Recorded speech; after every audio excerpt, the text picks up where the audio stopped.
So good afternoon, everyone, and thank you for joining this BCO Inspirational Leaders webinar this afternoon. My name is Emily Paolo. I'm a director at Air Chamberlain Gaunt Architects and also a member of the BCO NextGen committee. So it's my pleasure today to introduce Carissa Kilgour, who is here on my left. And she's the founder of Co.lab, which is a workplace advisory business. So I just wanted to kind of run through why we think Carissa is an inspirational leader. Firstly, in terms of Co.labs, she's started that herself, set that up, built that into a successful business. Secondly, she has a breadth of experience. Previously, she's worked at both Lansec and Deloitte with several kind of renowned clients, including Nestle, Deloitte Digital, and Nationwide. Thirdly, she has international experience, obviously kind of working in the UK market, but also kind of now I think working in the US market. And lastly, in terms of her character, obviously, Carissa, you're a very successful person, but I always find you very down to earth and approachable, and a great mentor, which I think is obviously a great trait to have in a inspirational leader. So that's Carissa. So welcome. And just before we get kind of started, I just wanted to go through a few housekeeping bits. So firstly, we really want people to participate in the event. Please do raise your hand if you have a question throughout the session. We'll do our best to get to it. If not, you can kind of write your questions in the Q&A chat box. And we'll either kind of respond to those throughout the session or at the end of the session. And then, yeah, the session will be around 40 minutes long in total. I think Carissa will talk for kind of 30-35 minutes, and then we'll probably do 10 minutes of questions at the end. Yeah, we're going to try and keep this really conversational and very casual. So yeah, please do participate, and we're looking forward to hearing all of the real stories from Carissa and yeah, about your career. So I'll hand it over to you. Cool, thank you. Well, Emily, I have to say it's a very grand title and a bit humbling and awkward to be categorized with this title, but thank you for inviting me. And I remember the day we met, actually, you came and introduced yourself to me, and I thought that was like just a really bold move, just coming in and reaching out, and you just formed a relationship with me. And I thought that was really impressive from a way of just getting to know people in the industry. And I've really appreciated everything you've done to kind of build our network together. So thank you for inviting me. And hello to everyone. As Emily said, we want to keep this really conversational, really open. Something about me is that I really like to be honest.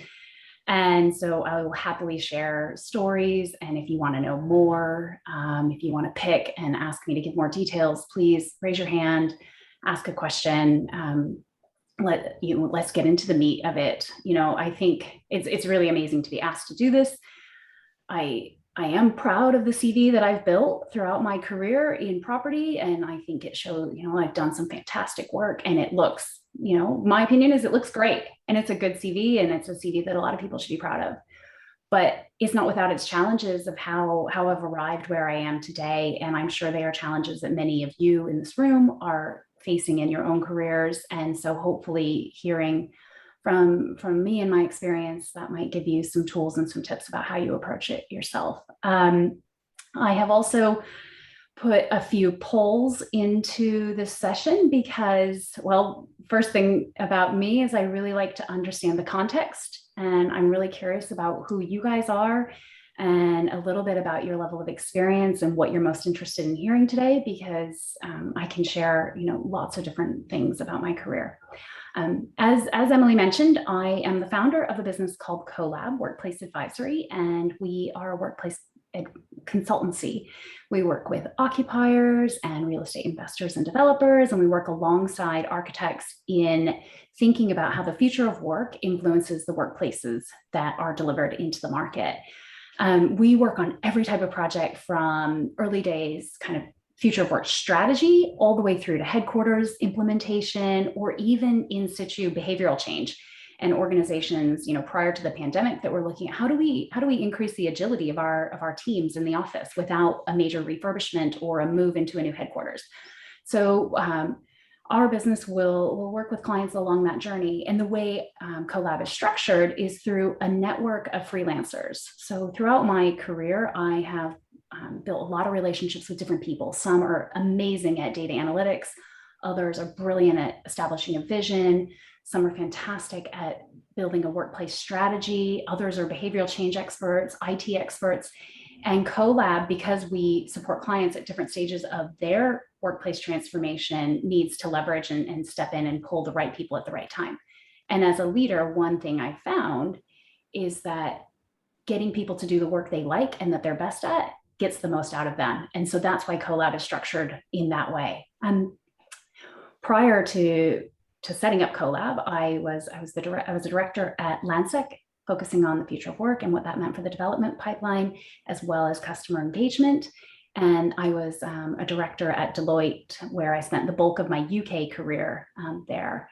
I guess to tell you a little bit about me, Emily's shared a tiny bit so far. You can tell maybe from my accent, maybe not, that I'm a dual citizen. I have two amazing passports, US passport and a British passport, both of which I'm very proud of. I lived in London for 16 years, and only in the last few months have I repatriated to the United States. So while the pandemic is still at large and I'm not out socializing that much, I am going through some reverse culture shock and having a lot of interesting experiences working on this side of the pond after having spent so much time in the UK. What else do I want to tell you about? I want to tell you about how I want to structure today. I want to share some of the key moments in my career and some decisions I had to make. I think it might go best if I do it a little bit chronologically, but I want to highlight those challenges and share how and if I've overcome them. And I would really like to engage with everybody on this as a topic as well. So before we do that, I need to know a little bit about this group that's on the call. And so I'd like to understand some context. And Sam, if you don't mind putting up poll number 1, which is just a bit about how long you guys have each been working. If you know how to use a poll, like some people do already, please start to respond.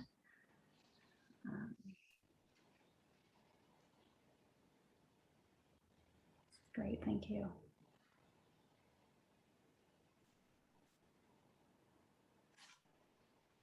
This is amazing. Thank you guys very much.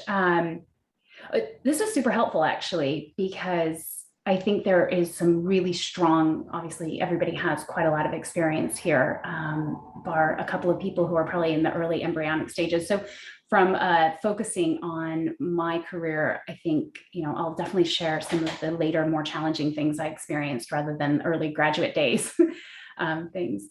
If we can go to poll number 2, I think this will really help me steer the conversation for what you are most interested in learning about today.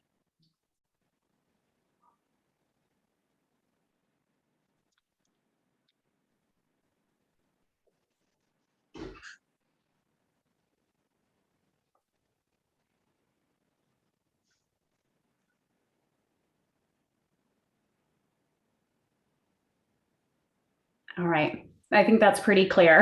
And I think it's true in terms of, where people are and what's going to be most beneficial. So focusing on the challenges I faced. And I think in there, I'll weave in the advice I was given, and that will probably be couched in some of the projects that I've done. So we can stop sharing the polls for now. And let's have a conversation. I'm going to close that. I don't know if that will work. All right. Please, if you can, given people are really interested in the challenges that I've faced, please raise your hand, drop a question in the Q&A. The Q&A is anonymous, so you don't have to out yourself in terms of what question you want to ask. Obviously, the challenges we all face in our careers, some of them can feel really overwhelming and embarrassing, or not something you want to share more publicly, but that will be anonymous. So it will only be for Emily, myself, and Sam to see. Well, okay, so starting, I have some notes on my lap, so you'll see my eyes glance down every now and again. I guess I want to start with where I studied and what I studied. In university, I studied finance. I thought it was the most practical thing to study. I thought it would give me the best skills for the future. And throughout my finance course, which was focused primarily on corporate finance, I learned a lot about business valuations, public-private partnerships, how to increase operational efficiency. And oftentimes various people from more of an investment banking background came in and spoke to our class about the M&A and the IPOs and all the deal making they were doing. And I found this just fascinating. I thought it was like the sexiest work that could ever be done. And I thought, I want to work in corporate finance. That was a pure objective of mine. And when I graduated university and I started job searching, this role at a consultancy, a business consultancy, came up. And it was something that I thought was a really good stepping stone, because what it would do is it would give me in-depth insight to how different businesses were structured and how they created operational value, how they created, more capital value, and how they managed their businesses. And I thought that would, as I make my way into corporate finance, give me kind of a leg up in that area. So I worked for a company, a US-based consultancy, for a few years. And, at that stage in my career, I was just super keen. I was hungry and I wanted to advance and I wanted to learn everything. And I worked on some fascinating projects with fascinating people. And, during that time, some of the things that I learned, or that I remember very explicitly, and this was a long time ago and it was only a short period in my life, but the first day of our orientation, we got in a room and there was this VP and he got up and he said, look around the room, in 2 years, 50% of you won't be here. Not because you'll be fired, but because you'll move on and you'll do things.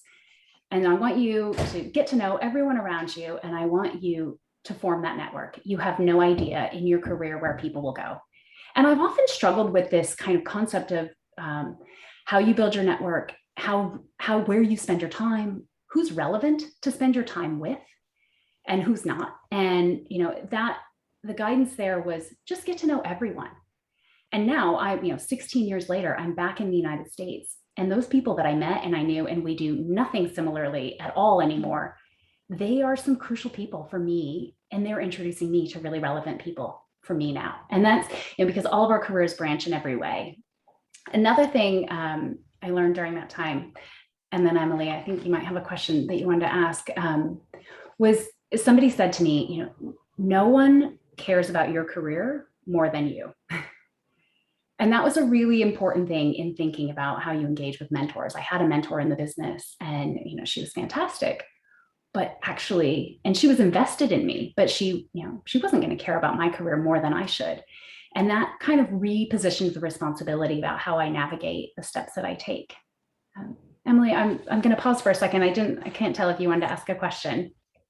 Yeah, so I was just going to jump in and ask maybe a little bit about the networking side of things. I think for some people, making that initial connection or just walking up to someone in a room can be a little bit daunting. How do you do it? How did you build your network? Is there kind of some key tips that you can give the audience on what worked well, what didn't work well?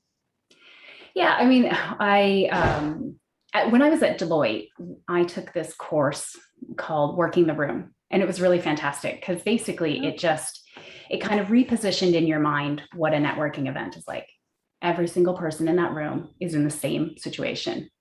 We're all there to learn some information and meet some people because we're told that our networks are really important and we need to invest in that. So walking up and just even to a group of 2 or 3 people, this was a transformational thing for me. You see 2 or 3 people talking, they look like they're having a great time. And you're like, oh my gosh, I cannot enter this space. That feels really intimidating. They look like they know each other. This is going to be very awkward. And what I learned in that course and what I applied and has worked for me is just walk up and say, hi, I'm Carissa. Can I join your group? And I know it's very awkward and it's uncomfortable, but the odds of them saying no are very, very low. And the odds of them including you in a conversation are very high. And so they say yes, they might tell you what they're talking about. You might think, oh my gosh, I have nothing in common with these people. And you spend a few minutes and then you say, hey, thanks very much. It was lovely to chat with you. I'm going to go meet some other people. So I think just overcoming that first, hurdle of inhibition to go and say hello. That's the first thing. And not feeling like you need to make a full connection in that conversation. A little bit of a, hi, I'm Carissa. At the time I worked for Deloitte.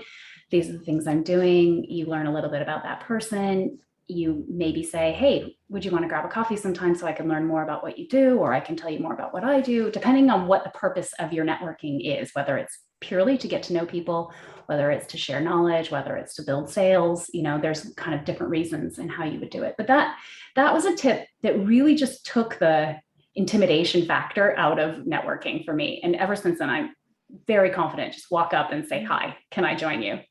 And everyone says yes. Those are great. I really liked the working the room course, or the phrase. I think, that's quite interesting. And I think people can take a lot away from that. And then you also mentioned the mentoring side of things. How, in terms of mentors, did you have a specific mentor throughout your career? How do you approach someone to ask them to be your mentor? Yeah, so in the early stages of my career, I had a specific mentor. It was organized by the consultancy I was working for in the States. And, that was a very structured mentoring process.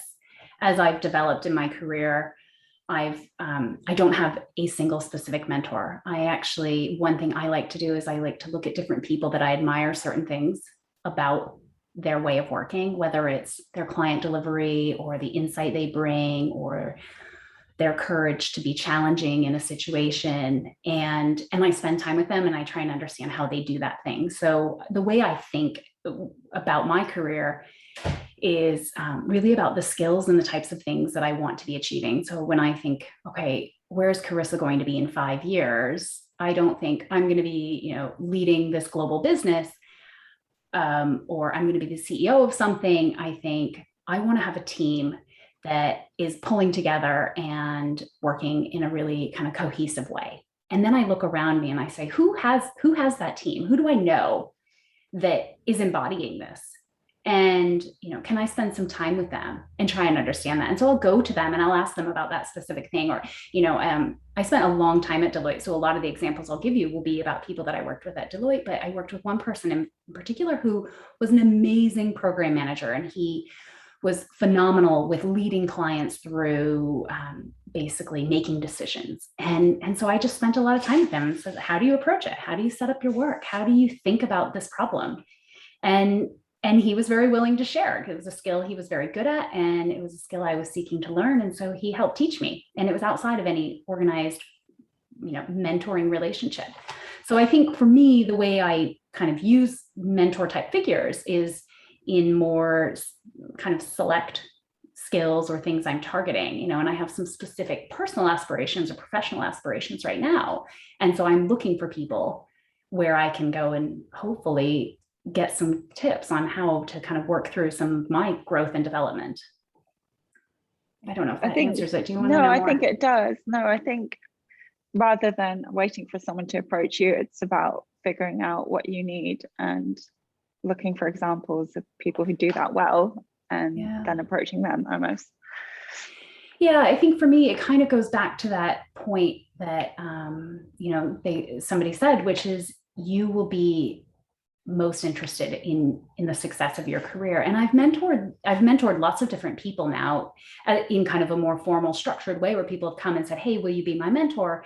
And, some of those have gone really well. And some I would say have gone less well. And where they've gone less well, it's where the person, and this is not to put a lot of stress on people, but the person I'm mentoring is kind of, they don't have specific objectives they're trying to achieve.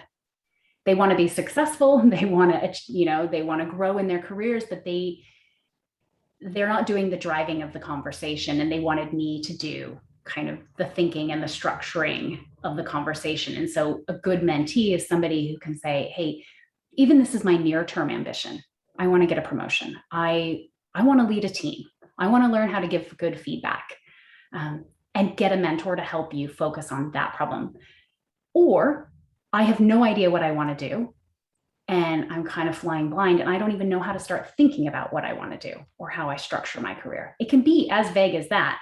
That's still quite specific. That's great. Thanks. Yeah, no I'll problem. let you carry on. Just carry on. It's fine. Thanks.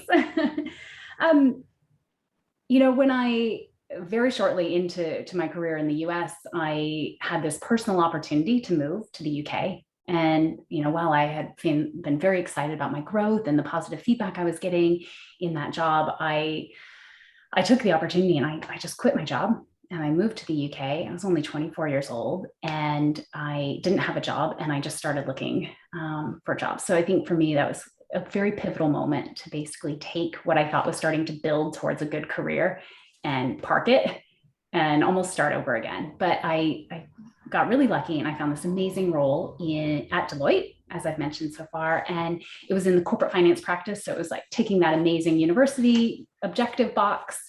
And it was a team that kind of had consulting in the title. So it was also touching back to my previous experience, and that felt really great. And it was in real estate. And I thought, oh, cool. I really like buildings. I like seeing developments. I'm interested in how, new developments impact communities and what they do. It'd be amazing. I can figure out the UK real estate industry. And little did I know how complex it was, how structured it was. I think there's a lot, even, the BCO and everything that goes around this industry. There is a lot of infrastructure for the UK property industry. And I found on a personal basis, it quite intimidating to come into an industry that has so many qualifications and specifications. And, I was plagued in the early start of my career with like, I don't have property technical skills. And everybody was always asking me, well, are you qualified? And I always felt really intimidated and quite insecure in the early phase of my career because of that. And, I kept working through, continuing to work on projects at Deloitte, continuing to learn, but always being questioned about my property technical knowledge. And I found that, really overwhelming and a bit stressful, and trying to figure out, I didn't want to go back and get the qualifying degree to do that. I wanted to focus on the work I was doing at Deloitte. And eventually I was nominated by the partners in my practice to do the Cambridge, at the time it was the Cambridge IPF diploma. And it was an amazing experience. And I brought, my 5 years of experience to it. And in the end, I did very well on the course, and I was, one of the top scorers in the course. And it was quite interesting from a lesson about the stories you tell yourself and the facts that you choose to believe, and the stories that are in your head. And I spent a lot of time thinking I wasn't really qualified to be doing what I was doing because I didn't have, I wasn't a chartered surveyor and I didn't have a technical qualification. Yet when I was put to the course, I ended up performing, and I had the skills and I had the knowledge. And that was quite an interesting journey to go on a personal basis. And just one of the things that sticks with me is trying to constantly remind myself, and I do this still to this day, what are the facts about my career? What are the successes? What are the achievements? When you get inside your own head and you think, oh, I don't know if I can do this. I don't know if I have the competence to get up and do this. So I think that was quite an interesting experience. Throughout my time at Deloitte, in the early days, it was really focused on a lot of corporate finance transactions. So working with a lot of investment banks and all of that. And that comes with the other implications of the structure of society and the way work was. And there were a lot of white males all around, and we've seen kind of how this has progressed over the last 5 years in terms of information coming there. And as a woman, as an American woman in that industry, that was quite an interesting thing to face into. And I don't know if that's something that's on people's minds at all in this room, but actually don't have any really good advice about it because each situation is very unique. But there are times in your career where you make choices to either kind of push through and continue at pace or make a change. And I continued to push through in Deloitte and at that time. And I guess when I reflect now on my leadership style, one of the things that I try to bring through in everything I do is courage, and courage to stand up and call out whatever kind of bad behavior I'm seeing, whether it's directed at me or directed at my team or directed at people that aren't even part of my universe professionally, but taking that courage. And I think, one of the most pivotal things I did, Deloitte was very good at giving you lots of great training. And I went on this training. It was like a 4-day course, and it was called ARC development. And it was put on by a psychologist called Richard Boston. And it's a really intense, very intense period. There's only 8 people in the training, and there are three advisors kind of leading the training through. So you had a lot of one-on-one time. And ARC, it's called ARC Leadership, and it was all about authenticity, responsibility, and courage. And I think where I came out on that course was really trying to understand what my values were and who I was as a leader and what I was trying to achieve professionally and personally, but professionally. And that has stuck with me in a way that was kind of so foundational. It has become core to my leadership style. Being authentic, really being true to who I am. And that, that gave me by tapping into that, gave me an opportunity to kind of step into a leadership role when the opportunity arose in Deloitte to do that. And then I ended up building a business. And then, I had the courage to say, I really love this business topic on the future of work and the workplace, but I want to do it on my own, which then triggered me making the decision of leaving Deloitte. And that was, a huge thing to do and overcome. I don't know, shall I pause for a second? No, I mean, I was just going to ask perhaps that transition that you're just probably about to speak about from Deloitte to starting up on your own. What were the challenges involved with that? And so any kind of tips that we can take away? Some of us here may be wanting to do something similar. Yeah, so I think the first thing is kind of gathering the courage to think you can do it. Or even before that is, what is your vision for what you want to do?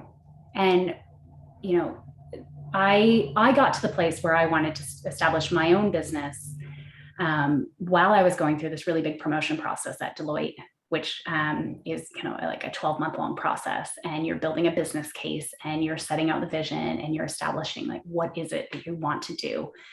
And so I was really clear on where I saw the market opportunity. And for me, I think I'm lucky, but I don't think I'm unique in that where I saw the market opportunity was also somewhere that I'm credible in talking about and deeply passionate about getting good solutions for clients.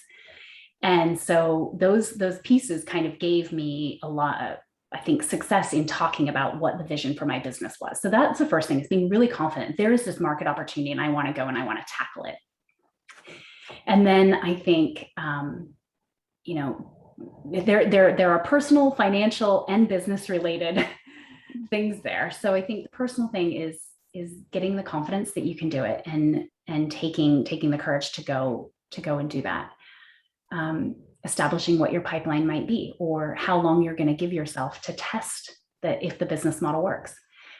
Setting out clear objectives about what success looks like. So when I established Co.lab, I wrote out, in my first month, success looks like, XYZ. And it included things like, get some name recognition, get 5 meetings with potential clients. I wrote some really achievable objectives. It wasn't, and I also wrote some real stretch objectives. I wrote my 1-year plan. I sat down and I said, in 1 year, what do I want to be able to say about Co.lab's success? And I'm, I wrote it almost as if it was a press release that no one would ever read, of course, because, it was purely for me and my business. But I tried to break it into digestible components I'm just looking, there's a couple of questions that have come up as well. Yeah, I've just seen one that's popped up here. Should we go for it now and just add all the questions Which in? one do you want to, yeah. I can only see one here actually. Oh, So I there's see also one the in the chat and function, one in the isn't there? Q&A. Yeah. Let's Yes. start with the Q&A and then let's go to the chat, because I think the chat one needs a little bit more information. Yeah. So the one in the Q&A says, thanks for the questions, everyone, by the way. Yeah. You've described what people sometimes call imposter syndrome. Am I good enough? Even after all of your achievements, successes, do you still have any moments where you feel you need to overcome that? And if so, how do you overcome that challenge? I think that's a really good question. It's kind of really pushing you on that topic. And I mean, what I would say is, I don't know how people feel about this, but I think as a result of the pandemic, everyone actually working from home a bit more, not being around other people, I think that may affect imposter syndrome and actually make it feel worse because you're around people in person less. But I don't know how you feel about that as well. Yeah, so, yeah, I mean, good question. It is. And I think there's a question for me about, is it like pure imposter syndrome in that I don't think I'm credible at what I'm doing, or is it just a bit of anxiety because you're putting yourself out there as an expert, not because you're not totally believable. I think, everybody tells themselves stories about our lives, about our circumstance, about our capability. And I guess there's a question about telling yourself the good story. So I think from a personal basis, if I'm striving to grow and do something next, I think I will always have elements of insecurity. So where I am today with Co.lab and what I choose to do next and how I progress that or another role, it will be bigger because I want to do something bigger. I want to keep growing, and I will feel probably in some elements really capable of achieving it, and in other elements like pretty insecure about certain areas. And what do? I spend a lot of time thinking about it. I try to break down what it is that's driving that feeling. Is it a lack of knowledge? Is it a lack of experience? Is it a lack of actually reflecting the true facts about my ability to problem solve or think critically? And I think that's a tool I use. And the other thing that's really powerful to me is that, like, I think being human, all of us, is that we are all kind of feeling the same things, whether we're willing to talk about it or not and share it. I think that we all go through some pretty similar emotional pieces.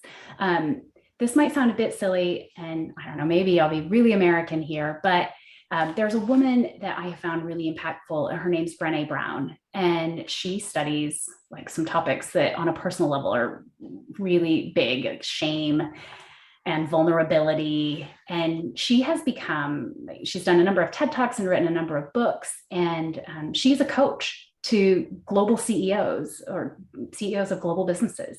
And she sits alongside them and she helps them focus on their leadership skills and how they can use the tools of vulnerability. So I think one thing is facing into the things that we feel a little bit uncomfortable about. That it doesn't make me unqualified to say, I really want to lead this business, but a part of that is I'm uncomfortable with this because I'm not brilliant at it. And that doesn't make me not capable of leading that business. and facing into those vulnerabilities. And I've found that some of the research that she's done has been really impactful in kind of changing the way your mind thinks about where you're strong and where there's room for growth, rather than just thinking, I don't belong here. I hope that helps.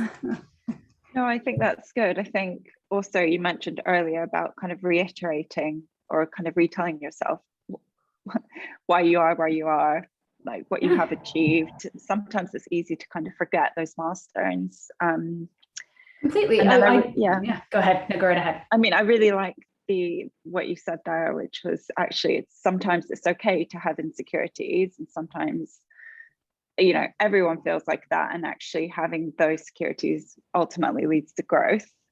So they're not necessarily negative things, although they seem at the time. I think if we can accept ourselves and accept we're not perfect in every situation, and we cannot be, 100% on every role or every instance is, I know it sounds a little bit self-help, but that's kind of how I have to just say, Carissa, Carissa, in my own monologue, these are the things I think you're really good at. Here are the areas where you need to grow. Find the ways to grow in those areas. Find people, find resources, find tools to help me overcome that. Should we go to some other questions? Yeah, there's loads of questions coming up, Cool. which is awesome. Let me just go to the next one. I've often had the feedback throughout my career to be more assertive. Many of my NextGen colleagues have mentioned the same feedback. Do you have any advice on how to be more assertive, especially when you are learning and growing? That's a really good one, isn't it? And I think especially you talked about the challenges, coming from the US and then working in a very different place, different kind of regulations, and working in workplaces where there wasn't a great gender balance. Is there anything you can give us some tips on in that respect? Well, my personal experience on that, being an American moving to the UK, is actually I was often criticized for being too assertive. I was too ambitious, and at times I was told I was too American about my hunger for progression and growth and development. So it's kind of I haven't had that exact experience, but I have worked with a lot of younger people. And I remember also when I was more junior in my career, and one of the projects I was working on was fundraising. And I was so inexperienced. And my job was actually to ring up institutional investors and see if we could get a meeting to pitch to them the fund that we were trying to raise capital for. And I mean, these people are intimidating. They are fund managers of multi-million-pound portfolios. And I'm trying to get a meeting with them. And I would be reluctant to call. I would always want to send an email. And I remember a woman that I worked with, she was like, Carissa, you just need to pick up the phone. And I was like, well, I'm just going to send them an email. You need to pick up the phone. And she really insisted that I pick up the phone and do that. And it was a really overwhelming thing. And it was a case of being more assertive. And some of the more junior people, and I think when we're a little bit uncertain about our skills and we think, oh, I don't know exactly what the answer is, these coming out with an opinion or a question, it can feel really intimidating. And I think I don't know in the context of where the kind of assertive feedback has come. And so that will probably have a role in this. But there was a point when I was kind of transitioning to become the kind of program manager and facing off to clients and leading the teams underneath me rather than having a director kind of overseeing my work. I realized that I needed to start asking questions of the client when I didn't understand what they were saying. And previously I'd felt like, if I ask this question, they might think I'm stupid. They might be like, wow, Carissa really doesn't get this. And what I realized by asking a question in a clever way, so you don't say, I don't understand, but you say, can you tell me more about how that works? Can you tell me who the audience of this presentation will be? I learned that my client was often saying things that they didn't really understand the implication of. And when I asked them for more details, they couldn't explain it. And I had to use a questioning technique to facilitate them to get to the answer. And at that point, I realized I'm never going to be afraid to ask a question again, because and you hear everybody say this and it sounds trite, but actually, typically it's a question that most people want to know. There are a bunch of people in the room that are shaking their heads, pretending like they understand what it is, and they don't have a clue and they can't describe it in detail.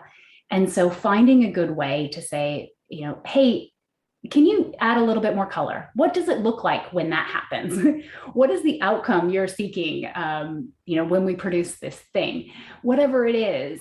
And it really forces the person that's asking it. And I think that might be one way to start to become more assertive. And I think another thing, and it's a balance here, but another thing that I noticed as I kind of grew into more of a leadership role was when I started to form more points of view. And I thought about, I would sit down and I would think, what's happening with the future of work? How is technology changing the way business processes are done? And I would think about some of these problems, and I think, well, what's the real estate impact for that? What's the workplace impact of that change? And I would start to form my own opinions. And when I built this team in practice at Deloitte, I would pull the team together and we would just debate topics to see. And I wanted everybody, you know, senior to junior, to feel like they could put forward an argument on a topic.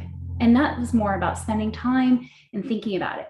But I think having the courage to just ask questions where you're unclear might help on the assertive, basis. Yeah. I definitely agree with that. And I think the other point you made about actually just picking up the phone or going speaking to someone in person does make all the difference. And it's quite hard to do sometimes, but I think it makes a more assertive impression. So we've got another one here, and then actually we've also got the chat function, so have a look at those questions. On the chat one, on the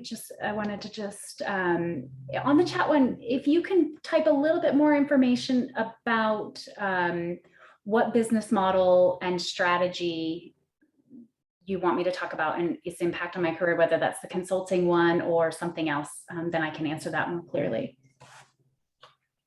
Okay, so while that's happening, perhaps you could answer this one, which is if you could speak to your younger self, just starting out, what advice would you give yourself? So perhaps if you could go back and do it again, is there one or two things that stand out as things that would help you out along the way? Yeah, I think this is an interesting question. I think don't be so hard on yourself. I think is the first one. You know, I hold a really high standard, and that's not like tell me your negative traits and you tell somebody a positive trait, but you know, constantly pushing myself. You know, was that good enough? I think that one of the areas that I've grown in and I'm continuing to try and grow in is how material will extra effort be in the outcome. So, you know, as a younger person, I saw my value as being the time I could put towards a project, positive energy that I could put towards a project, rather than insight and capability. And I think I would probably say, you know, you have enough intelligence to apply to this problem. You are not good just because you can work hard and long. So I think that that's one thing I would tell myself, and don't be so hard on yourself in terms of what you're expecting the outcome to be and how perfect something must be to have done a job well. Because I think we spend a lot of time beating ourselves up. And I'm probably not alone in you finish a client call or something or a team call or a call with your boss and you go, oh gosh, you replay the whole thing. Should I have said that? Should I have said it that way? And constantly, you know, second guessing yourself. I think self-awareness and reflection is good, but really kind of being really hard on yourself is probably not very helpful. I hope that answers. No, I think that's really good. And yeah, I agree. Not being hard on yourself is, it's so easy to kind of beat ourselves up about different things. And actually, I think just kind of accepting, even if you made a mistake, okay, that happened, let's move on. I've learned from it. Yeah. We have another one here, which is, what new tech do you have your eye on that you think will be really key for business? For your business or businesses in general? I know previously you mentioned the idea around how can we bring agility to teams without majorly refurbishing buildings. So yeah, it'd be good to get your view on what you think will be, you know, next for your business in terms of tech, and perhaps the agility point as well. Oh, you guys might hate me for all of this, but going back to the assertive point, this question is difficult to answer because it's kind of like in what context. So I think that there's a risk that generally we're applying tech for tech's sake rather than solving business problems. And what Co.lab does, and is a really core value for ours, is focusing on what change in business is required and then how workplace can help facilitate that change. And so, some of the things I see, happening in business that are changing business processes and the way that businesses are delivering their products and services to customers or other businesses is around using more artificial intelligence to kind of process things without human intervention, using more kind of roboticized tools to even schedule or coordinate different files and information that's coming through into business. And I think that's going to have an impact on untethering people from desks, which can increase the agility. I think for my business, the way I want to use more technology, and this is a skill that I need someone to help me with, but to make my outputs much more visually engaging and to create, using a forum, a conference type forum or an online tool or even an in-room tool of like really immersive technology where we can use screens to move things around and in real time adjust stuff, or to create really engaging outputs that have a lot more movement. So, if 2 years ago my output was a PowerPoint with static, graphs and images, how do I turn that into more of a storytelling output? So when the client receives it and then the client's going to take it into their business stakeholders, they can be doing it in a way that shows, tells a story and is much more engaging. Like everything we're using, I think if we look at what the consumers are using in our social media and the way that's kind of taking us on a journey, I think using more of that in business will be helpful for engaging with clients. Yeah. Okay. We've got a few, one or two more questions before I think we might have to wrap up the session. I'd like to go to the chat one. Is that okay? The chat one. Yeah, go for it. So the question was around how the business model and strategy has impacted on my career. So when you work as an employee and growing to become a leader. So I think with my business model being one that is tapping into lots of different resources at different times, and one that has enabled me to create a strategy where I can provide clients with lots more services and I can address many more of their problems than if I were to bring on employees full-time into my business. And I felt like if I brought employees full-time into my business, there would be times when I'm asking someone with a very clear skill set in one area to be doing something that they either don't like or not very good at, which I don't think is going to be very fulfilling for them. And most likely I'm not going to get a very strong output from them. So I think adopting a business model that allows me to tap into different resources at different times has been really helpful because I can get the best resource that's available at that time for that job. I'm not committed to them from a business model perspective. I don't have a fixed cost if that person, that skill set isn't right for the work we're doing, and I can change that up. I think that's been really good. I guess if there's another part of this question, which is how I became a leader and kind of the business model of a consultancy. One of the great things that people say in consulting is that there's always room for growth and promotion, because if you think about the business as a pie, the job, you getting promoted is not taking a slice of somebody else's pie. If you've been promoted, it's because you can grow the pie bigger, and then everybody can still have the same size slice. So, there's a lot of room for growth in consultancies when you are building a business and you can keep growing that pie. And so that, I think, gave me an open door to kind of experiment with my leadership style and to start to kind of embark on, taking clients through the journey and then turning that into a proposition and a point of view that then we took to the market. And, we built this business together, myself and a partner together, built this from scratch, and it didn't exist before. And we, my first sale was 100,000, and that was the first sale for the business. And when I left, we were around 3 million in profit. And that was, incredible. And we grew from, 3 people to 15. And that was only because the pie was growing bigger. And so we could allocate more people to those areas. We could grow their skills. We could build that part of the business. And and nobody minds in a consulting business model. Nobody minds if you're bringing in new revenue, new opportunities. So I think the business model enabled me to do that, definitely. That's really interesting. I really like how you draw on different people for different needs, and you don't have to necessarily rely on having kind of a full-time team to pay, and you can just kind of expand and contract and draw on your network when you need to, which gives you the right skill set for the right project. And I hope it's the right thing for those people too, because then I'm really not asking them to do something that they hate doing and they're going to dread, and they're not going to do very well, and they're not going to feel great about after they've done it. No, exactly. I feel like it works well from both perspectives. Yeah. We do have kind of one more question here, and I think you may have touched on this already, but the question is, what prompted you to make the move to work for yourself?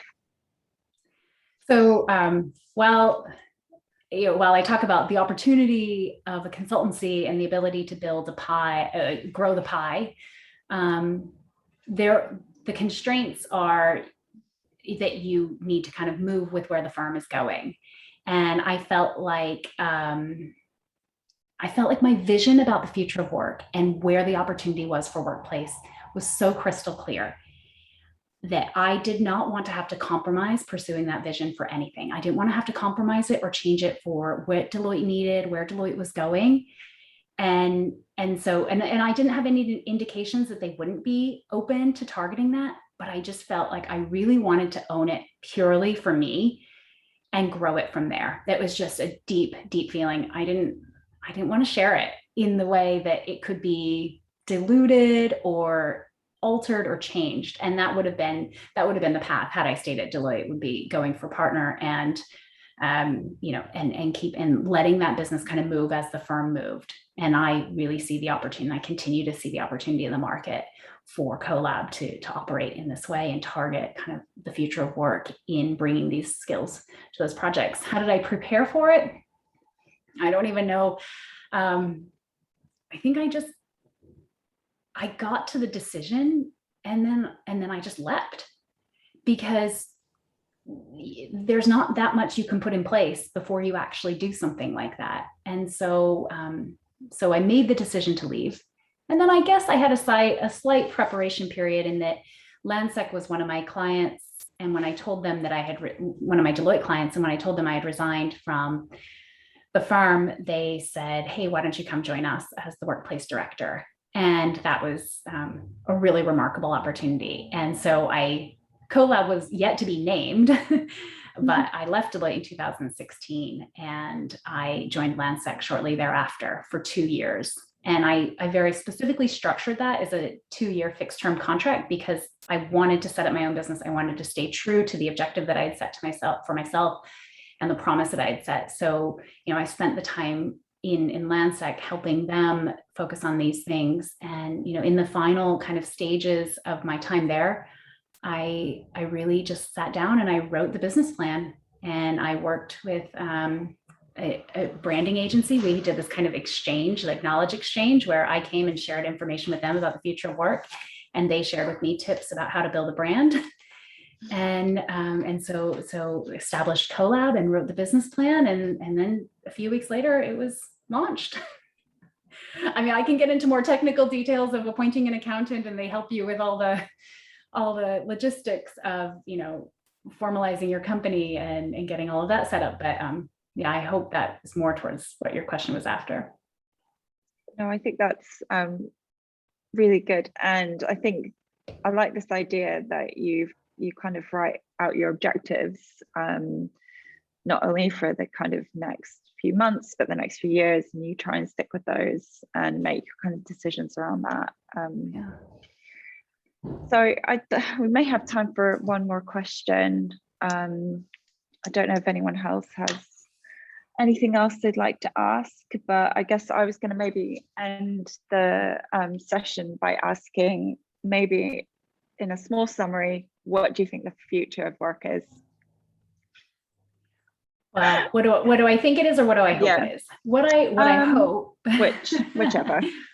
What I hope And what I will be working with my clients to try and influence is that it is a really good balance of achieving business corporate objectives, of driving revenue, managing margins, delivering profit, and giving employees a really good sense of meaning, belonging, quality of life. And I feel like we're sitting on an amazing opportunity at this moment, because prior to the pandemic, so many of my clients, where they had people saying, hey, I would really value more flexibility in my life. And you had real studies coming out saying the people that have autonomy in their work are much more engaged, much more loyal. There was a lot of evidence to say we should give people flexibility, and there was a lot of business pushback. And then, early days in the pandemic, you had these people that were previously saying, absolutely not, my team can never work remotely, kind of having this enlightened moment of, wait, this is possible, this is feasible. And I think we're going to have a few years of boomeranging and knee-jerk reactions. And I think there will be a human nature of, we want to get back together, we miss one another. But really, I hope, what I see more so than ever is the employee voice being considered in strategic decisions of the organization. And I hope that has a lasting impact on how businesses, I hope they find the value in it, and that then they can structure an offering of what their business is and how they engage with their employees in a way that is like genuinely giving to the people and to the business and kind of shareholders. That's great. Thank you very much. I think we'll probably end the session there, but I just wanted to say a big thank you to Carissa. I've really enjoyed this afternoon session. I think you've brought a lot of kind of passion to everything you've been speaking about, and I've definitely learned one or two things as well along the way, which has been great. But yeah, thank you again, and also thank you to our audience for asking so many real questions. Yeah. And yeah, just asking lots of really great questions. So thank you again to everyone. Yeah, thank you very much. I hope that I've given you real answers. I think you have. I think it's been great. Okay, good. So thank you again. Yeah, thank you very much for having me.